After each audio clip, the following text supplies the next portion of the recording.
Hello പൊരിടാക്കള്, പടക്കള്ളം തന്നിൽ ഒരു മഹാവിരുദ്ധൻ വന്നല്ലോ.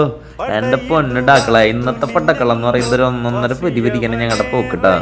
നമ്മുടെ നാട്ടിൽ മന്തി, ഇവിടെ കബ്സ, പല പേരിലും അറിയപ്പെടും. ഞങ്ങൾ ഇന്ന് പോകുന്നത് ഇവിടുത്തെ ഫേമസ് ഷോപ്പായ ടത്ലീത്തിലേക്ക് മന്തി കഴിക്കണം. അതിനിടയ്ക്ക് മറിച്ചാൻ പൈസ എടുക്കാൻ മറന്നു പറഞ്ഞ ഓട്ടം കേട്ടോ.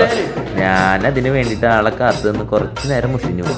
അപ്പോഴേക്കും മോളിന്നൊരു വിളി, ഷവായി ഹാഫ് വേണോ അൽഫാം ഹാഫ് വേണോ, രണ്ടും കൂടി ഒരുമിച്ച് വേണോ എന്നൊക്കെയുള്ള പ്ലാൻ ആയിരുന്നു. അണ്ണൻ ആകെ കൺഫ്യൂഷനായി. അങ്ങനെ ഒറ്റയ്ക്ക് ചിന്തിച്ചിരുന്നു ആള് റോട്ടിൽ കൂടെ. ഞാൻ പിന്നെ കൂടെ വീഡിയോ എടുത്തിരുന്നു. അതിനിടയ്ക്ക് ഫ്രണ്ടിൽ കയറി അറ്റാക്ക് ചെയ്തു. അതിനിടയ്ക്ക് അണ്ണൻ മുടി വെട്ടിയിട്ട് ഷോ കാണിക്കണുണ്ടോ.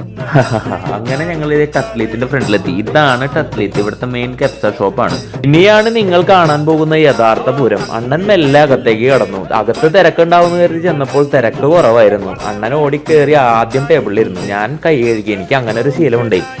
അങ്ങനെ കൈയും കഴുകി ഞാൻ അകത്തേക്ക് ചെന്നപ്പോൾ അണ്ണൻ ചിന്താവിഷ്ടനായ സീതയെ പോലെ ഇരിക്കുന്ന ഒരവസ്ഥ. അങ്ങനെ ഞങ്ങളൊരു തീരുമാനത്തിലെത്തി. അണ്ണൻ വളരെ ഗാംഭീര്യത്തിൽ കൽപ്പിച്ചു. ആഹാ, ആദ്യത്തെ ഘട്ടമായി സാലഡ് വന്നു. പിന്നെ ഞങ്ങൾ ക്ഷമയില്ലാതെ അക്കുത്തിക്കുത്ത് ആനവരമ്പ കഥകളൊക്കെ പറഞ്ഞു വന്നപ്പോഴേക്കും മന്തി ഞങ്ങൾക്ക് മുമ്പിൽ പ്രത്യക്ഷപ്പെട്ടു. ആഹാ, പിന്നെ ഒന്നും നോക്കില്ല, പതിവ് പോലെ അത് അങ്ങോട്ട് കമർത്തി.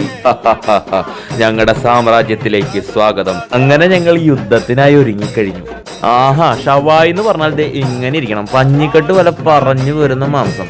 എന്താ ടേസ്റ്റ്! അണ്ണന്റെ കടി കണ്ട മക്കളെ, ഇത് ഞാൻ പറയണോ, അണ്ണന്റെ കടിയില്ലാത്ത വീടിയില്ല. കുറച്ച് തക്കാളി ചമ്മന്തി ഒഴിച്ചിട്ട് ആ റൈസും കൂട്ടി കുറച്ച് ചിക്കൻ, അത് ലെഗോ ചെസ്റ്റോ ഏത് വേണേലും ആകാം.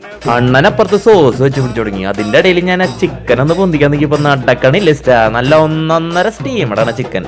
പിന്നെ ഞാൻ നല്ല മയോണൈസ് കൂട്ടിയിട്ട് ആ റൈസ് അങ്ങോട്ട് ഒരു പിടി പിടിച്ചു.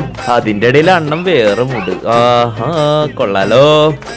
അതിനിടയ്ക്ക് കൊരക്കില് സ്റ്റെക്കായപ്പോ കുറച്ച് തരിപ്പ് വെള്ളം അങ്ങോട്ട് ഒഴിച്ചു കുടിച്ചു. എന്റെ പൊന്നോ, വീണ്ടും പറഞ്ഞു അടുത്ത സ്റ്റെപ്പ് റൈസ് പോരട്ടെ. അതിനിടയ്ക്ക് അണ്ണൻ ക്യാമറ പിടിച്ചിട്ട് ഇനി നീ കഴിക്കാൻ എന്നോടോ ബാല, നാട്ടിലൊരു ഫുള്ള് മന്തി അങ്ങനെ തന്നെ കഴിക്കണം എന്നോട്. എന്റെ പൊന്നോ, എന്റെ കഴിക്കില്ല തണ്ണം വരെ ഞെട്ടിപ്പോയി. അതിന്റെ ഇടയ്ക്ക് ഒരു ഷോയിൽ ഒരു പച്ചമുളകും ദേ കടിച്ചു. കപ്പലും മയ്യത്തവും. അങ്ങനെ പടക്കളത്തിൽ പൊരുതി തന്നെ ജയിച്ചു. അങ്ങനെ അണ്ണൻ മാസമായിട്ട് ബില്ല് പേ ചെയ്തു. ബില്ലും പേ ചെയ്ത് ഞങ്ങൾ കുശലം പറഞ്ഞ് പുറത്തേക്ക് ഇറങ്ങി. അപ്പൊ നമ്മൾ പറഞ്ഞു വന്നത്, നല്ല അടിപൊളി ഷവായി കപ്സ് കഴിക്കണമെന്നുണ്ടെങ്കിൽ മലയാളി പ്രവാസികളെ നമ്മുടെ അൽമനാർ സിഗലിന്റെ അവിടെ നിന്ന് നേരെ സ്ട്രൈറ്റ് ഒരു 800 മീറ്റർ പോകുന്ന കഴിഞ്ഞാൽ നിങ്ങൾക്ക് റൈറ്റ് സൈഡിലായിട്ട് ഈ ഷോപ്പ് കാണാം. Okay, by.